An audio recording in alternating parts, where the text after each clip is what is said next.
শিউলি, ফুপুরা কেউ নাই? হ্যাঁ, একাই তুমি?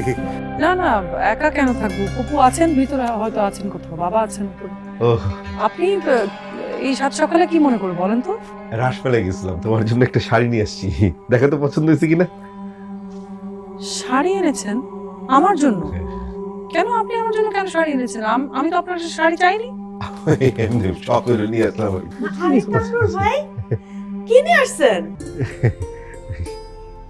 বাবা, শাড়ি কার জন্য আনছেন? শিউলির জন্য।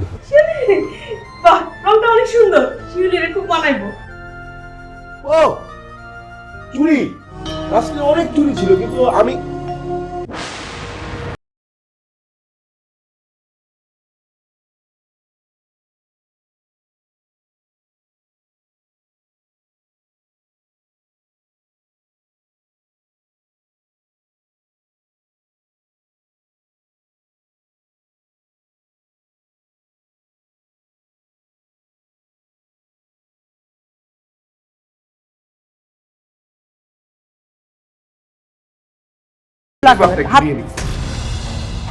আপনার সাহস তো কম না?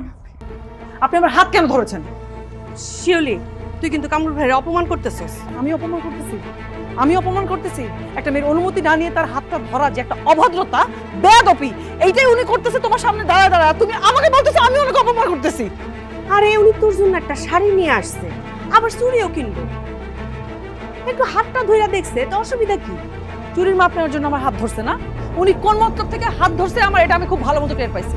কোন পুরুষ মানুষ যখন কোনো মেয়ের গায়ে হাত দেয়, কোন মতলব দিয়ে হাত দেয়, এটা তো সব মেয়েরা টের পায় ফুপু। আমার তো ধারণা তুমিও পাও। এখন কেন বুঝতে পারছো না, এটা তো আমি বুঝতে পারছি না। আমি আসলে অনুভূতি থেকে তোমাকে ধরেছিলাম আর কি। ধরবেন কেন? আপনি যেই অনুভূতি থেকেই ধরেন, আপনি ধরবেন কেন? আপনি আমার অনুমতি নিয়েছেন? নেননি। আপনি যেভাবেই ধরেছেন আমার ভালো লাগেনি বিষয়টা, এটাই আমি বলছি আপনাকে।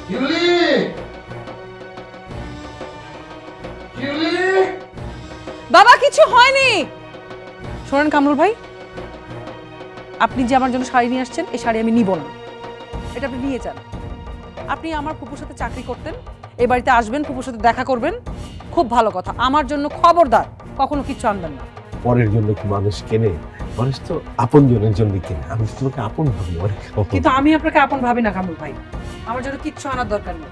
অনেক হয়েছে কামরুল ভাই, আপনি ভিতরে আসেন তো। এই মেয়ের দামাক অনেক বেশি, এই মেয়ের জন্য আর কিছু আনবেন না। দেমাগ মানে? তুমি এখানে দেমাগের কি দেখলা ফুপু? উনি তোমার সামনে দাঁড়ায় দাঁড়ায় আমার সাথে বেয়াদবি করতেছে।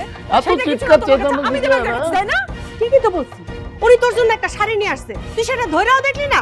আমার ধরার দরকার নেই। তোমার এত যদি পছন্দ হয় তুমি পরে বসে থাকো, আর আপনাকে বলে দিচ্ছি খবর নেই।